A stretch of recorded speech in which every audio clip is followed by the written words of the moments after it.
Ako, usap-usapan ho ngayon, ito hong naging ruling o naging desisyon ng Korte Suprema na may kinalaman dito po sa second placer rule. Ito ho. At na kung saan ay pinagtibay po ng Korte Suprema ang nauna nitong desisyon na nag-aalis sa second placer rule sa mga lokal na halalan dito po sa ating bansa.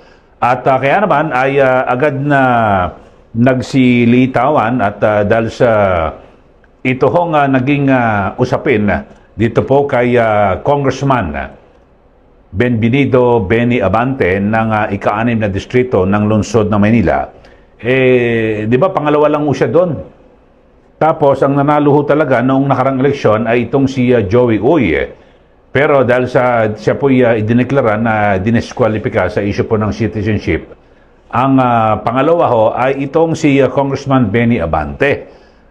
So ngayon ho ay hindi po may iwasan na maidugtong itong usapin dito po kay Congressman Benny Abante. Pero ito, tingnan muna natin. Yung pinagtibay po, yung ruling ho ng Supreme Court na nag-aalis po dito sa second place rule, ay ito, pinal na po ito yung ginawang pagbasura sa motion. Ito ho, yung para po sa reconsideration na inihain ni Dato Pax Ali Magundadato kaugnay ng pagkansela ng kanyang Certificate of Candidacy para sa pagka-gobernador ng Sultan Kudarat. At ayon po sa Korte, ang bakanting posisyon na resulta nito ay dapat punan ng Vice Governor. So, yun po. So, ang Vice Governor, siya na po ngayon na magiging gobernador, mga kababayan. Pero dito ho ay napag-uusapan na kung saan ay baka maaring pwedeng ito hong kaso diyan po sa pahayag ng Supreme Court sa Sultan Kudarat ay baka pwede rin ho ito na magamit dito naman po sa kaso ni Congressman Benny Abante. Kasi, di ba, siguradong mauungkat po yung usapin sa pagkakadeklara dito kay Congressman Abante na siya po ang nanalong kongresista. Kasi ho, kung inyo pong matatandaan, ay balikan lang natin yung kanyang, yung nangyari dyan po sa lungsod ng Maynila. Di ba, noong 2025 elections, dito po sa ating bansa, di ba, may kumandidatong mga senador at sa lokal ho, di ba, yung mga mayor at kongresista. Kasi itong si Luis Joey Chua Uy, siya po ay katikit ho ito ni Yorme Isko Moreno diyan po sa lungsod ng Maynila. At dito niya naman ho ay talagang tumulong din ho dyan si BP Sara Duterte. Lumapag din na mga 2 beses ata o mahigit pa itong si BP Sara diyan po sa lungsod ng Maynila at kanyang ikinampanya si Mayor Isko Moreno at yung buong ticket at kasama ho dyan itong si Joey Uy. At base po sa naging resulta ng botohan noong 2025 elections diyan po sa 6th District, ika-6 na distrito ng lungsod ng Maynila, ay nakakuha ito pong si Joey Uy ng 64,746 na boto. Laban po kay Congressman Benny Abante na 63,358. Yun po ang boto na nakuha. So, pangalawa lang ho itong si Abante. Pero ang ginawa po ng COMELEC ay yung COC o Certificate of Candidacy ni Uy ay kinansela. At dahil daw po sa citizenship issue at kalaunan ay idineklara ito pong si Abante bilang duly elected representative o congressman. Ayon. At dito ho mga kababayan, siyempre sa naging desisyon ngayon ng Korte Suprema, yan August 26 po yan, denied with the finality ng Supreme Court en banc ang motion for reconsideration.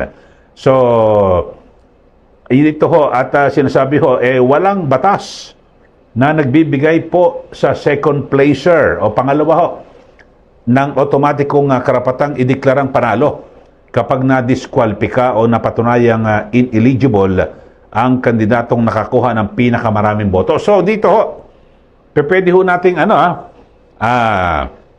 kasi medyo kamukha kahawig ho ito na nangyari. Diyan po sa lungsod ng Maynila, di po ba? Kasi ganun din ho kinansela po yung COC, diniskwalipika, ito pong si Magundarato. Tapos, yung second placer ho, mga kabay, hindi pa pwedeng siyang umakto. Ang gagawin ho, halimbawa, di ba, katulad doon dyan sa Sultan Kudarat, yung governor ho, may kaso ho Hindi pa pwedeng yung pangalawa ho ron sa kumandidatong gobernador, siya po maupo. Hindi. Ang dapat ho na mangyari, yung nanalong vice governor, matik, yun po ang aakyat. Kasi pag ang vice governor, pag nabakante ang gobernador, siya ang taakyat. So yun po ang gagawin ho, mangyayari. Pero dito ho sa Manila, no, sa 6th District 6, diyan po, ang pangalawa ho, di ba, si Abante, na-disqualify rin itong si Joey Uy dahil sa di umano'y citizenship. Kung ating pagbabasihan, ako hindi po ako abogado, pero binabasa ko lang ho itong ruling, dapat ho hindi po maupo. Hindi, ito lang, ko lang to, paniniwala at pananaw pag, ko lang, dito pagkakaintindi, dito po sa ruling. Kung i-apply ho natin itong desisyon ng Supreme Court, ay hindi dapat na umupo ito pong si Abante. Kasi second placer ho siya.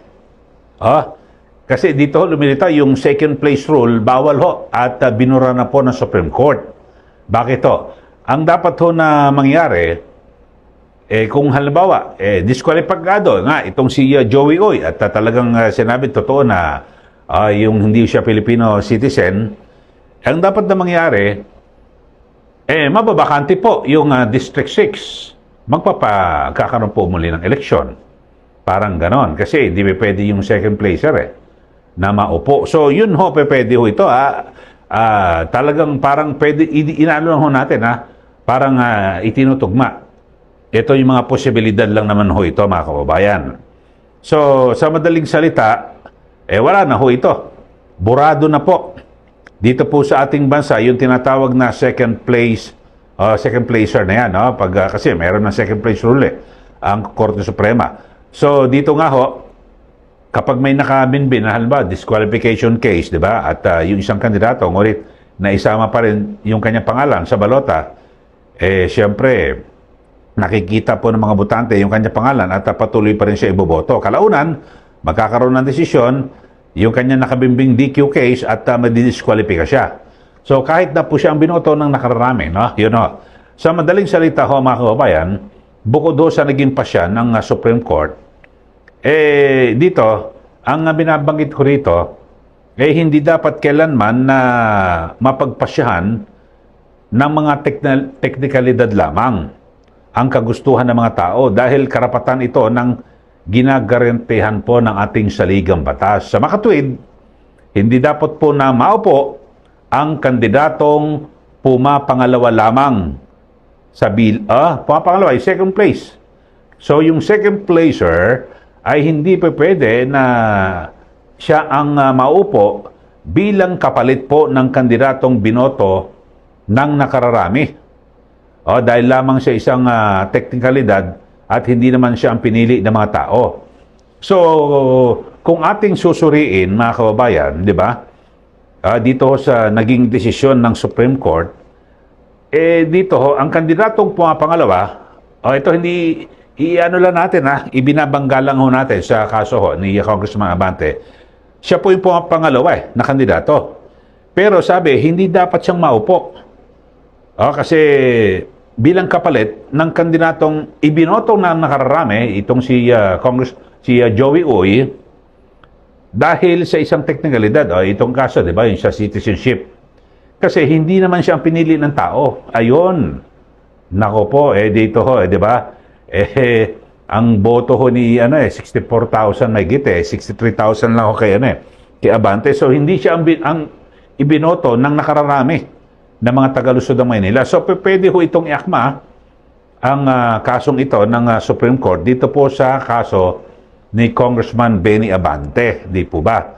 So, yun na naman po, mga kababayan. At siyempre, kasi sasabihin ako, pangalawa naman, siya naman, kasi na-disqualify ka. Wala po eh.